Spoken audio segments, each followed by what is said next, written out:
Bom dia, igreja. Graça e a paz do Senhor sejam com todos. Amém? Abra sua Bíblia comigo em Mateus, capítulo 15. Deixa ela aberta aí. Mateus 15. E só um aviso, o pastor Jefferson e a Camila não estão com a gente aqui. Estão se preparando últimos momentos aqui, esperando o nascimento da Laís, então esteja em oração pela Camila, pelo parto, pela Laís. E aqui também quero fazer uma menção especial, o meu sogro Itamar, o pai da Camila, inclusive, vovô da Laís, veio aqui para acompanhar o nascimento e esses primeiros dias da netinha, ele e a Carlene, então sejam bem-vindos em nome de Jesus. Depois você vai lá dar um abraço especial lá neles também, tá bom? Amados, já está vendo aqui, vocês já estão vendo aqui atrás o título dessa mensagem, Superando as Desculpas. Texto, como sempre, muito especial. Está lá em Mateus capítulo 15. Você vai acompanhar comigo a partir do verso 21, mas deixa a sua Bíblia aberta, porque a gente vai ficar aqui transitando entre alguns desses versos. O que tiver de referência diferente, você acompanha comigo aqui atrás. Tá bom? Portanto, Superando as Desculpas, Mateus 15, a partir do verso 21, assim diz a palavra do Senhor. E saindo dali, Jesus foi para a região de Tiro e Sidom, e eis que uma mulher cananeia, que tinha vindo daqueles lados, clamava: Jesus, filho de Davi, tenha compaixão de mim, a minha filha está horrivelmente endemoniada. Jesus, porém, não lhe respondeu palavra. Então os seus discípulos, aproximando-se, disseram: mande-a embora, pois vem gritando atrás de nós. Mas Jesus respondeu: eu não fui enviado senão as ovelhas perdidas da casa de Israel. Ela, porém, veio e o adorou, dizendo: Senhor, me ajude. Jesus respondeu: não é correto pegar o pão dos filhos e jogá-lo aos cachorrinhos. A mulher disse: é verdade, Senhor, pois os cachorrinhos comem das migalhas que caem da mesa dos seus donos. Então Jesus exclamou: mulher, que grande fé você tem, que seja feito como você quer. E desde aquele momento, a filha dela ficou curada. Feche os seus olhos. Senhor, eis aqui a sua palavra, e eis aqui as nossas vidas. Eis-nos aqui.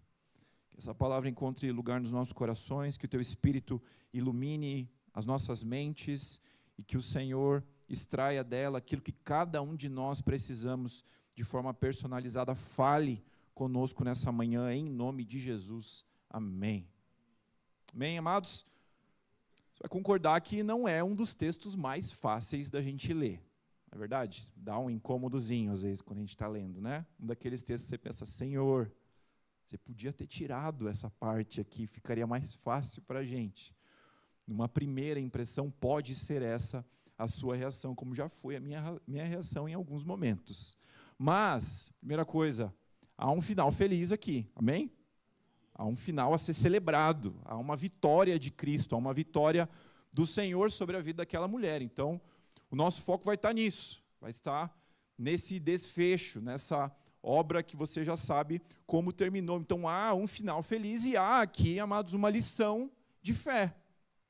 Assim como a Júlia citou na abertura do culto, a fé lá do centurião, nós vemos aqui também essa fé dessa mulher, que a gente vai chamar aqui da mulher cananeia. Não sabemos o seu nome, mas sabemos que ela era dessa região. Jesus, ele apresenta a fé dessa mulher como uma fé referencial para nós. Porque ele diz: grande fé você tem. E é a única vez em Mateus que Jesus olha para alguém e dá uma declaração como essa. Então ele tinha os seus discípulos por perto. Ele dialogou com vários fariseus, ele conversou com várias pessoas, mas sobre essa mulher, uma declaração especial: que grande fé você tem. Então, certamente, nós podemos aprender algo com essa história, com a vida dessa mulher, com esse texto que, num primeiro momento, pode parecer difícil, mas tenho certeza que vem do Senhor para amadurecer a nossa fé e para nos trazer lições de fé. Então, o que eu quero ver com os irmãos essa manhã é o que nós aprendemos com a fé dessa mulher cananeia. Em primeiro lugar, esse texto, ele é considerado por alguns teólogos como uma representação da história da redenção. Então, a fé da mulher cananeia nos ensina sobre a história da redenção. Ele é um símbolo para essa história, para a história da salvação. Então, primeiro, o plano de Deus, ele desde sempre é para as nações, mas o Senhor escolhe, você que tem um pouquinho mais de familiaridade com a Bíblia vai entendendo isso, a gente já vai citar alguns textos, mas o Senhor escolhe revelar esse plano, primeiramente por meio da história de um povo, que representava a história de um ajuntamento de famílias. Então, o plano final, a gente já sabia, era um plano para as nações, mas Deus escolhe um povo, Ele escolhe uma nação, Ele escolhe famílias que juntas foram usadas por Ele para que progressivamente esse plano da salvação fosse sendo revelado a mim e a você. Vou ler um texto conhecido aqui que nos ajuda a entender essas duas dimensões, do plano de Deus para as nações, mas do plano de Deus começando a ser revelado ao longo da história por meio desse povo de Israel. E aqui não confunda, a gente não está falando sobre Israel, Estado-nação, aquela que tem a bandeira branca com a estrelinha azul, a gente está falando do povo hebreu, do povo que foi escolhido por Deus lá atrás. Então, Gênesis 12, versos 2 e 3. Olha essas duas realidades aqui. Deus falando para Abraão, e farei de você uma grande nação, e eu o abençoarei, eu engrandecerei o seu nome, seja uma bênção. Se acabasse aqui, a gente poderia imaginar, o plano de Deus é exclusivo para o povo de Israel. Mas não, ele continua no verso 3, abençoarei aqueles que o abençoarem, amaldiçoarei aqueles que o amaldiçoarem, e em você serão benditas todas as famílias da terra. Então, por meio do chamado de um homem, por meio do chamado de Deus, que começou a ser revelado ao longo da história, em uma nação, o plano de Deus sempre foi abençoar todas as famílias da terra. Então, a gente vê aqui uma ordenação, que não é uma ordenação de importância, mas é simplesmente uma ordenação na linha do tempo, se estabelecendo. Então, esse plano, ele começa a se revelar em uma nação, mas a ideia de Deus era desde sempre abençoar a todas as nações. Então, a prioridade nos dias de Cristo, ela vem também como uma prioridade para que essa mensagem fosse pregada primeiramente para esse povo, para as ovelhas perdidas de Israel, no mesmo evangelho de Mateus. Isso facilita a nossa compreensão, porque a gente não está falando de autores diferentes. No mesmo evangelho de Mateus, se você voltar lá em Mateus 10, versos 5 e 6, a palavra diz, Jesus enviou esses 12, dando-lhes as seguintes instruções, não tomem o caminho que leva aos gentios. Não tomem o caminho que leva aos gentios, nem entrem nas cidades dos samaritanos, mas, de preferência, procurem as ovelhas perdidas da casa de Israel. Então havia uma ordem, e aqui não é difícil de entender o porquê. Jesus tinha um tempo limitado para cumprir o seu propósito, para cumprir a sua promessa. Mas, de novo, não acaba aqui, não acaba no capítulo 10, Mateus, não acaba no capítulo 15, ele acaba lá no capítulo 28, e essa história termina dessa forma, Mateus 28, 19. Portanto, vão e façam discípulos de todas as nações, batizando-os em nome do Pai, do Filho e do Espírito Santo. Então, o tempo das nações estava prestes a chegar, mas Jesus tinha um foco, Jesus tinha uma prioridade, e por causa disso nós vemos Jesus colocando a ênfase do seu ministério primeiramente sobre as ovelhas perdidas da casa de Israel. Então, quando a gente olha para essa história, a história da redenção sendo contada ao longo das Escrituras, e quando olhamos para a história, esse trecho aqui, esse recorte que a gente acabou de ler, de Lucas 15, a gente vê essas duas coisas se cruzando, se entrelaçando, porque de fato a história dessa mulher, ela nos conta também, ela nos lembra também a respeito do poder, da graça de Deus e da história do Senhor, da redenção e da salvação de todos os povos. Assim é o plano de Deus, é por isso que nós estamos reunidos aqui nessa manhã. Amém? Creio que se houver algum judeu aqui de linhagem, vai ser 1, 2, 3 aí de nós. A maior parte de nós, meus irmãos, estamos mais para a mulher cananeia do que para qualquer outra coisa. Então nós somos testemunhas de que essa graça alcançou e continua a alcançar as nações. Então o poder de Deus, a história da redenção, a história da salvação, se revelam por meio dessa história que nós acabamos de ler. Mas, em segundo lugar, há um outro ensinamento que essa fé, a fé dessa mulher cananeia, nos trazem nessa manhã. E eu quero te chamar a atenção, agora eu sei que está com sua Bíblia de papel aberta, vai ficar um pouquinho mais fácil, volte a alguns versículos. A gente leu agora a partir do verso 21, mas o texto que vem imediatamente antes, e o recorte desse texto começa no verso 1, se você vê aí na sua Bíblia, e se ela tiver o título, deve estar escrito alguma coisa parecida com Jesus e a tradição dos anciãos. Imediatamente antes desse texto, nós vemos Jesus repreendendo os fariseus, repreendendo aqueles que representavam a pior face da estrutura religiosa do seu tempo. E aqui, dando um breve resumo, os fariseus vêm até Jesus e eles começam a questionar Jesus do porquê os seus discípulos não seguiam algumas tradições que os fariseus seguiam. E eles não estavam falando aqui sobre mandamentos, sobre leis, não estavam falando sobre a palavra de Deus, estavam falando sobre tradições. E eles questionam Jesus, por que os seus discípulos, eles não lavam as mãos quando comem? E era uma tradição deles de rituais de purificação antes das refeições. Não era só uma boa prática como a sua mãe e a minha mãe nos encorajaram várias vezes para a gente fazer, não era só isso, para eles tinha uma perspectiva religiosa, e isso começou a se tornar algo tão importante, que de repente eles começam a confundir e achar que isso estava em pé de igualdade com a lei do Senhor, com a palavra do Senhor.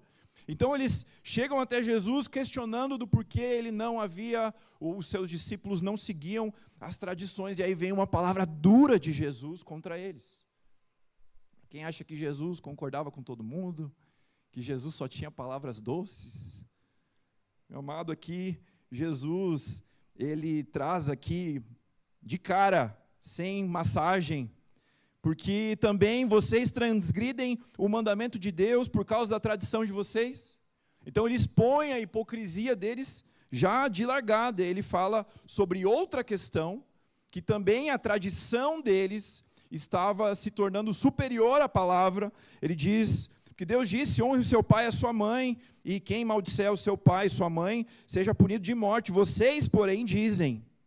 Ah, meus irmãos, que o Senhor nunca diga isso para nós. Vocês, porém, dizem. Aqui, poucas palavras, mas que acusam diretamente que o que eles estavam ensinando era o oposto do coração de Deus. Vocês, porém, dizem que se alguém disser ao seu pai e à sua mãe: a ajuda que você poderia receber de mim é oferta ao Senhor, esse não precisará honrar os seus pais. Então, uma confusão, uma tradição, algo exclusivamente da religião, que não estava na palavra e que de repente começa a se tornar mais importante do que a própria palavra. Esse é o texto que vem antes do texto da mulher cananeia. Então, os fariseus e a sua falsa tradição, que sobrepunha a Bíblia, que gerava fardos mais pesados do que as pessoas poderiam carregar. Tudo isso, meus amados, levou aqueles fariseus a um orgulho espiritual. Vou tentar traduzir aqui essa expressão. Uma sensação de que, se eles cumprissem aquela listinha de obrigações, então eles podiam ter direitos diante de Deus. E se você observar, isso que a gente acabou de ouvir aqui, é exatamente o oposto da graça do Senhor. Então, homens tentando apresentar créditos diante de Deus por meio daquilo que eles fizeram, tentando gerar direitos diante de Deus por meio da sua boa conduta, por meio da lista de obrigações que eles seguiam. E olha só que conduta maravilhosa, que eles iam até além da palavra, eles seguiam também a tradição. Então, essa falsa religião que leva as pessoas a cumprirem uma lista de obrigações, imaginando que se fizerem isso, vão então ter o direito de receber algo diante de Deus, vão poder cobrar algo do Senhor, vão poder se apresentar como um nível superior de fé ou de espiritualidade. Era isso que nós encontramos no coração, na essência daqueles fariseus, daqueles homens religiosos, no pior sentido aqui da palavra. E aí qual que é o contraste que Jesus apresenta? E o contraste que Mateus nos traz? Logo depois vem a passagem de uma mulher estrangeira, não era do povo de Israel, com uma filha endemoniada. Então, por um lado, homens, ali aqueles que tinham mais direitos naquele tempo em relação a tudo na vida, mas também a forma como podiam exercer a sua religiosidade. Então, homens do povo de Israel, da estrutura religiosa, com cargos importantes, e aí vem o contraste, uma mulher estrangeira de Tiro e Sidom, que era um povo historicamente inimigo do povo de Israel. Então não era só um estrangeiro neutro, era um estrangeiro inimigo do povo de Israel, e uma mulher que chega para Jesus com aquele BO que ninguém quer resolver, um endemoniado na família. Então, meus irmãos, não existia uma possibilidade mais inconveniente do que essa.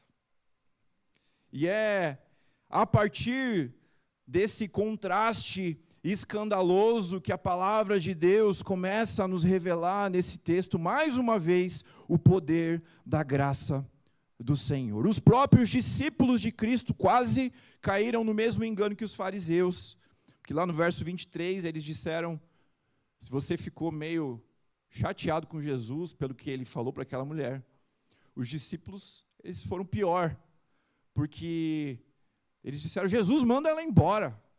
Eles não queriam nem conversa. Então, aqui, naquela situação totalmente inconveniente, onde os fariseus certamente teriam tomado uma atitude diferente, onde os discípulos de Jesus, aqueles que já caminhavam com o seu mestre, queriam um desfecho diferente, nós vemos em Cristo a manifestação da graça de Deus. Na sua falta de dignidade e de merecimento, aquela mulher recebeu de Cristo algo que ela não poderia conquistar e algo que ele não precisava dar. Assim a graça de Deus nos alcança. Eu vou repetir. Na sua falta de dignidade e merecimento, meus amados, assim como eu e você, por nós, não merecemos nada do Senhor, muito menos a salvação. Na sua falta de dignidade e de merecimento, recebeu de Cristo algo que Ele mesmo não precisava dar e algo que ela não poderia comprar sozinha, que ela não poderia conquistar sozinha. Assim é a graça de Deus sobre a minha vida e sobre a sua vida. Então, olhando para a história dessa mulher, olhando para a sua fé, essa fé nos ensina, em segundo lugar, sobre o poder da graça de Deus. Reforçando aqui esse contraste, os fariseus, que tinham aquela falsa sensação, aquela sensação enganosa de terem direitos diante de Deus. Do outro lado, uma mulher estrangeira que se humilhou diante de Cristo, mesmo conhecendo as suas próprias limitações. Há aqui dois caminhos para nós. Há duas opções postas pela palavra de Deus para mim e para você. Não tem um caminho do meio. Ou nós escolhemos esse caminho do orgulho, esse caminho que vai tentar comprar o favor de Deus, que vai tentar fazer por merecer, e que pode enganar por algum tempo, mas não se engane, ele gera fardo, ele gera peso, ele gera engano, ele gera amargura. E do outro lado, nós temos a graça de Deus, uma mulher consciente da sua pequenez, consciente do quanto ela dependia do Senhor, consciente da sua posição inferior à posição de Cristo. Meus irmãos, que nós sejamos encontrados pelo Senhor como essa mulher, com os nossos corações sensíveis, com consciência de que diante de Deus nós somos pecadores, com consciência de que nós pelo nosso próprio esforço, não mereceríamos estar à mesa com o Senhor. Conscientes de que aquilo que nós precisamos de mais precioso na vida, nós não podemos comprar sozinhos, que é a salvação de Deus sobre nós. E conscientes de que apenas Cristo tem a resposta. Mesmo sendo estrangeira, não me pergunte como, ela se apresenta diante de Jesus e fala, filho de Davi. Ela não está falando só com um curandeiro. Ela não está falando só com alguém que ia benzer ela e ia liberar lá uma cura, ela ia para casa. Não, ela olha e diz, esse é o Messias. Ele é o Filho de Deus. E com essa fé, ela se aproxima de Jesus e ela apresenta a ele uma causa que ela sabia que somente Cristo poderia resolver. Assim como nós, no nosso dia a dia, tantas causas que somente Cristo pode resolver, mas a principal delas, a salvação, o novo nascimento, a vida eterna com Deus, não se engane, só o Senhor pode me dar e te dar. Só pela graça de Deus. Então a fé dessa mulher que nos ensina sobre a graça de Deus. E se todos nós nos apresentamos, somos pobres de espírito, como dizem as bem-aventuranças, todos nós deveríamos nos achegar diante de Deus, menos preocupados com os direitos que nós achamos ter muitas vezes, mas com mais humildade e gratidão pela misericórdia do Senhor e pela sua graça. Muito maior do que o nível de graça e de misericórdia que a gente vê nesse texto, Jesus liberando sobre ela, não tinha obrigação nenhuma. Meus amados, dessa forma somos eu e você, quando recebemos a graça de Deus. E tem um autor, Timothy Keller, vai dizer que o Evangelho de Deus, o Evangelho de Cristo, ao mesmo tempo, ele nos humilha e ele nos exalta. Ele humilha o orgulho do nosso farisaísmo, da nossa religiosidade. Não se engane, não precisa olhar para o lado para encontrar um fariseu. Muitas vezes dentro de nós é que ele está. Quando nós achamos que, pelo pouco que nós fazemos, nós merecemos algo diante do Senhor. Então ele humilha o orgulho dos fariseus. Ele também humilha uma insegurança que nós poderíamos ter.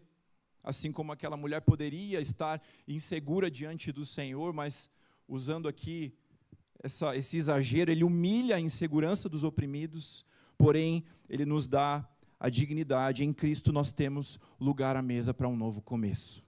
O Deus que, através do Evangelho, nos humilha e nos exalta.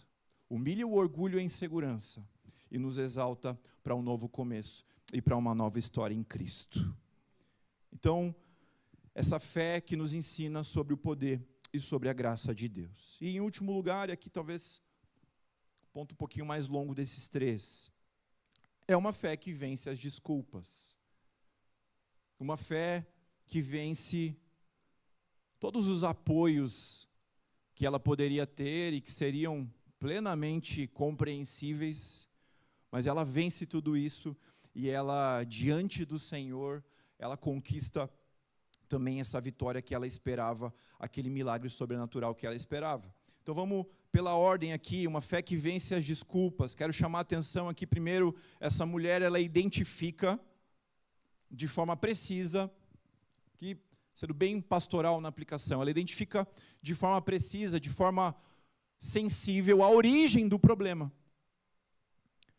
O que isso tem a ver? Ela chega até Jesus e ela fala, Jesus, a minha filha está com uma questão espiritual. Minha filha, ela sabia estar endemoniada, é o que diz a palavra de Deus. Então, ela identifica a origem do problema, e meus amados, eu vejo dois extremos muitas vezes, pessoas que subestimam questões naturais, causas naturais para problemas. Então, vou dar um exemplo. A gente conhece uma pessoa que estava sofrendo de depressão. E aí, irmãos, terapia, terapeuta 1, 2, 3, culto de libertação, gabinete, tudo que você puder imaginar e não melhorava. Mas foi fazer um exame e descobriu que estava com falta de vitamina D.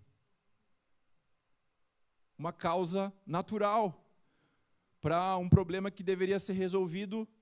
Que bênção que foi na igreja, que bênção que foi na terapia, continue fazendo tudo isso, mas havia uma causa ali que precisava ser atacada com um remédio. Mas, por outro lado, eu vejo o outro extremo, pessoas que negam a realidade do mundo espiritual. Pessoas que negam causas espirituais, inclusive para problemas, e a palavra de Deus nos apresenta. Se você acha isso meio estranho, meu irmão, abra comigo Lucas, capítulo 13, verso 14. Vamos ler juntos.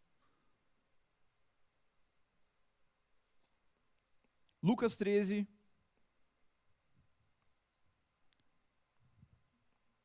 Vamos ler a partir do 10. Num sábado, Jesus estava ensinando numa das sinagogas, e ali chegou uma mulher possuída de um espírito de enfermidade. Havia já 18 anos, ela andava encurvada, sem poder se endireitar de modo nenhum, e ao vê-la, Jesus a chamou e lhe disse: mulher, você está livre da sua enfermidade. Impondo as mãos, ela imediatamente endireitou e dava glória a Deus. Nós temos um problema de origem espiritual que se chama pecado, que se chama a queda, que é o nosso afastamento do Senhor. E nós dependemos de uma causa sobrenatural para que ele seja resolvido diante de Deus, ou para que, pelo menos no efeito da condenação eterna, seja desfeito diante do Senhor. Mas existem sim questões do nosso dia a dia que são afetadas diretamente pela realidade espiritual, é o que diz a palavra de Deus. Então essa mãe, ela discerniu que se tratava de uma questão espiritual. Ela entendeu para onde ela precisava correr. Ela percebeu quem era o único que podia resolver. Então, primeiro, ela identifica a origem do problema. Segundo, uma fé que vence as desculpas, ela reconhece que a resposta que ela precisava estava somente em Cristo. A gente já explorou um pouquinho disso, mas ela chega diante de Jesus, declara filho de Davi, que era uma expressão messiânica para alguém que já reconhecia a Jesus como o Cristo, como o enviado de Deus, não só como um ser especial, um ser iluminado. Então, mesmo sendo estrangeira, ela dá uma declaração diante de Jesus de que Ele é o Senhor, e ela vai até Ele por conta disso. E lá em Marcos 7,15, a palavra, aqui o texto, o irmão desse aqui, esse aqui está em Mateus, tem um outro que conta a mesma história, lá em Marcos, no capítulo 7. Ele diz que essa mulher, ela se ajoelhou aos pés de Jesus, parecido com aquela outra cena da mulher que se ajoelha aos pés de Jesus, chora aos seus pés. Aqui essa mulher, ela se ajoelha aos pés de Jesus. Mateus vai dizer que ela adorou a Jesus. Então, mesmo na dor, mesmo na espera, mesmo sem ter a resposta, ela vai até Jesus, ela reconhece que Ele é o Senhor, ela reconhece que Ele é o Cristo, e ela adora a Jesus. O quanto isso nos ensina, meus irmãos. Hoje de manhã, antes de vir para cá, eu estava num velório, pude compartilhar um pouquinho da palavra de Deus e um testemunho do que o Senhor fez na vida daquela jovem que faleceu essa semana. Mas num velório de alguém que nós sabemos que entregou a sua vida ao Senhor, é um lugar como esse, é um lugar de adoração. É um lugar onde há luto, onde há tristeza, onde há lágrimas, mas onde há paz. Onde há a presença de Deus, onde pode haver adoração. E assim também nas nossas vidas, quando estamos passando por desertos, por momentos difíceis, devemos escolher continuar declarando: Tu és o Cristo. Você é o Senhor da minha vida, você é o Senhor da minha história. Devemos escolher continuar adorando ao Senhor, nos prostrando aos seus pés, mesmo que a resposta ainda não tenha vindo, mesmo que a gente ainda não saiba o final da história. Não porque isso é como se fosse uma orientação de como você esfrega a lâmpada e o gênio sai. Isso não é um atalho, não é uma orientação, faz isso, A, B, C, e você vai receber o seu milagre. Não. Mas tem a ver com quem nós estamos nos tornando mais parecidos nesse processo. Os processos de dor nas nossas vidas, meus irmãos, eu creio que às vezes eles vêm sim para nos preparar para receber bênçãos de Deus, para nos preparar para receber algo maior do Senhor, mas sobretudo eles vêm para transformar o nosso coração. Eles vêm para gerar algo em nós. Eles vêm para nos tornar mais parecidos com alguém, que é o nosso Senhor Jesus, O mesmo Jesus que, conforme diz a palavra, aprendeu por meio do seu sofrimento. Então ela reconhece que a resposta estava somente em Cristo. Continuando aqui, mais um motivo dessa fé que vence as desculpas. Ela vai até Cristo e mesmo diante das objeções, ela não se apresenta como vítima. Ela não se vitimiza pela sua situação. Ela assume a sua responsabilidade até o fim. Ela podia ter se vitimizado, podia ter, no meio da conversa, levantado: olha o que Jesus falou para mim, olha que absurdo, olha que horrível o que ele disse. Mas mesmo sendo, e aqui nós já demos bastante ênfase nisso, uma mulher que tinha menos direitos naquele contexto, uma estrangeira, fazia parte de um povo inimigo, que estava ali com a sua filha endemoniada, ela não deixou que nenhuma dessas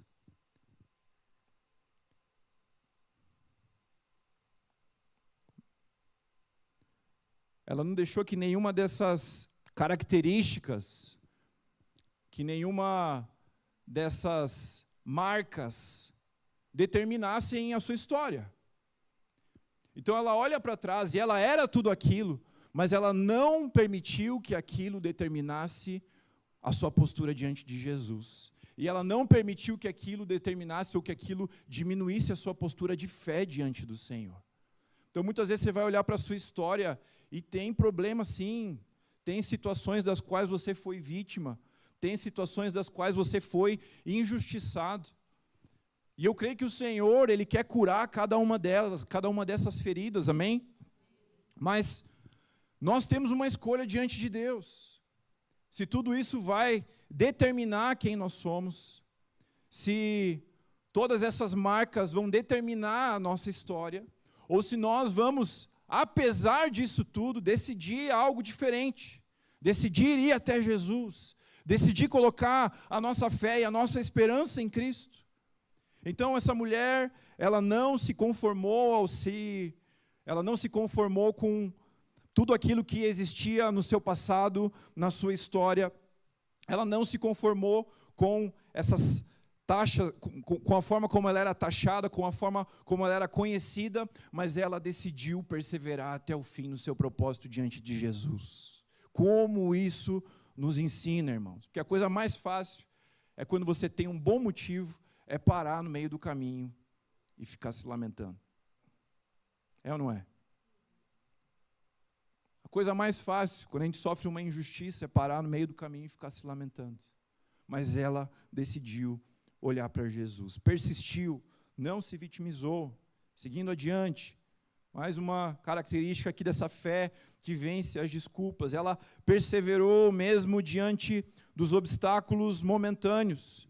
E aqui esses obstáculos, no final do dia, eles acabaram por testar e por refinar a sua fé.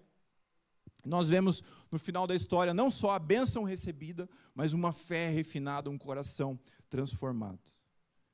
E você lembra daquela música, né? Cada vez que a minha fé é provada, tu me dás a chance de crescer um pouco mais. E a palavra de Deus diz isso lá em Tiago, no capítulo 1.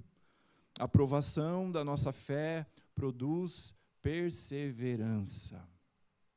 Ele não diz que a aprovação da nossa fé produz bênçãos, que a aprovação da nossa fé produz respostas favoráveis, mas ele diz que a aprovação da nossa fé produz perseverança. Então a mulher cananeia, ela revelou a verdadeira fé, ao não desistir diante das aparentes demoras, nem dos desafios que surgiram durante o processo. Aqui, frase bem clichê, ela não olhou para os desafios, não olhou para os problemas, não olhou para os empecilhos, ela decidiu olhar para Jesus. Meus amados, tudo muda quando nós nos apresentamos diante de Deus com esse coração. E aqui, agora sim, para fechar, a última característica dessa fé que vence as desculpas, ela não se importou com a sua reputação.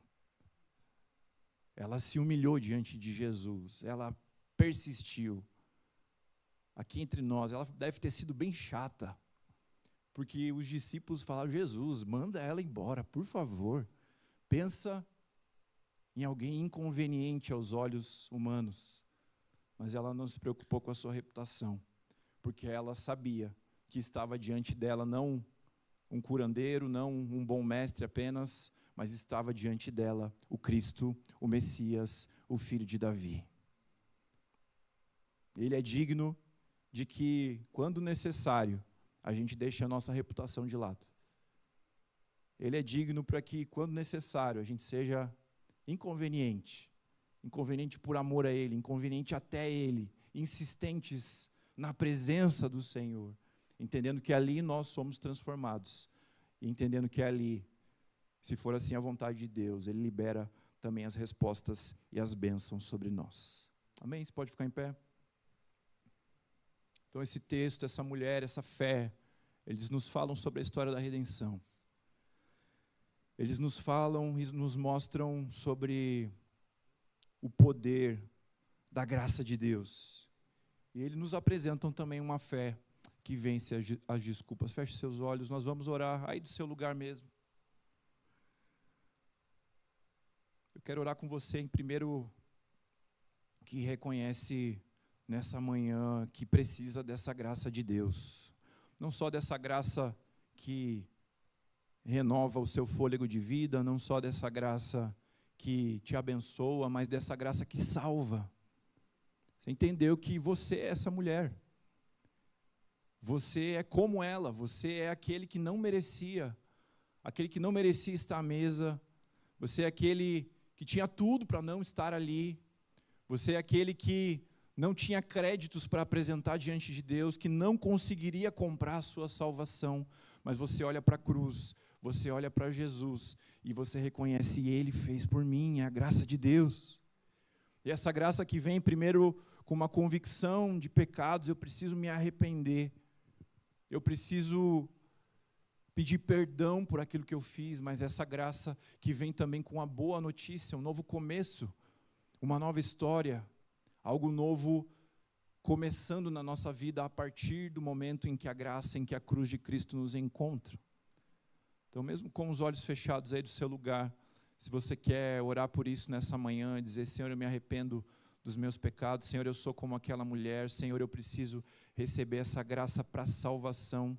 Se você deseja isso aí do seu lugar, levante suas mãos, em nome de Jesus. Amém, amém, amém, amém, Senhor. Pode baixar a sua mão. E nós vamos orar nessa manhã por você que precisa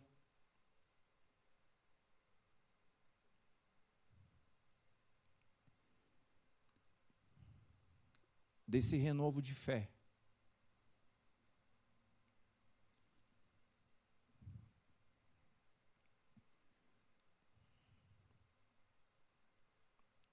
Dessa fé que nos faz olhar para Jesus, independente das circunstâncias, e continuar dizendo vez após vez: o Senhor é o Cristo, Tu és o Senhor da minha vida.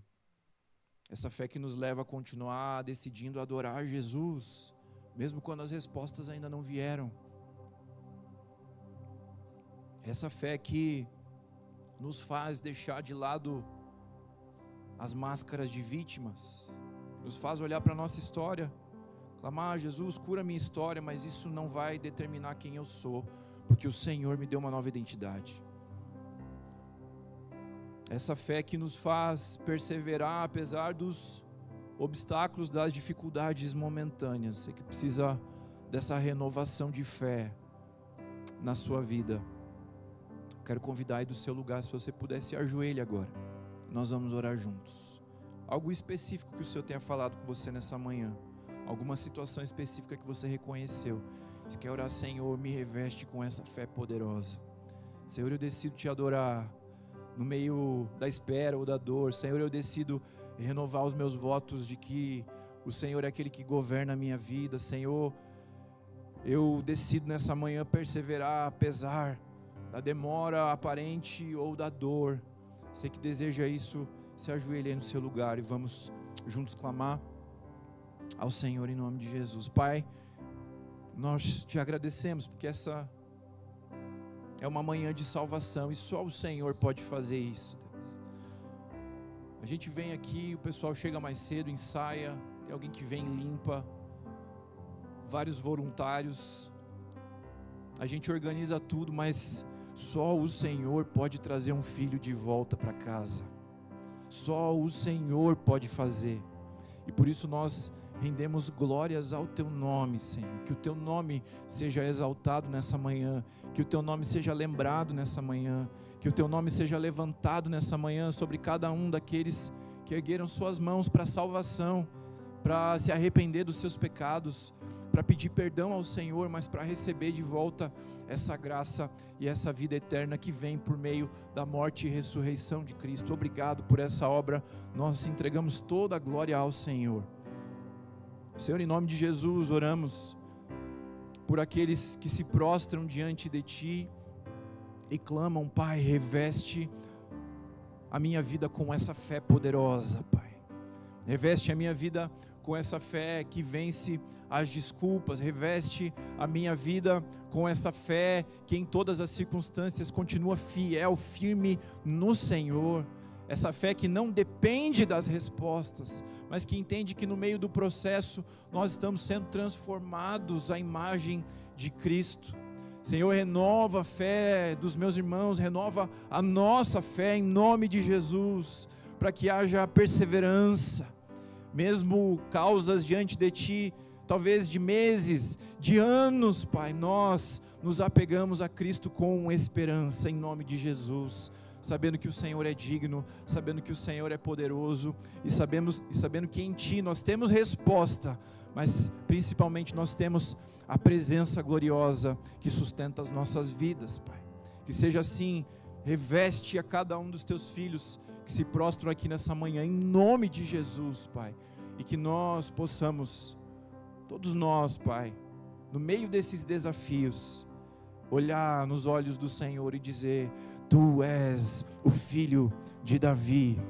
O Senhor reina sobre a minha vida, o Senhor reina sobre a minha casa, o Senhor governa a minha história, o Senhor é mais do que um bom mestre, é mais do que aquele que pode me encher de bênçãos, o Senhor é o Filho do Deus vivo. Nós Te esperamos e nós Te agradecemos por essa manhã, no nome de Jesus, amém.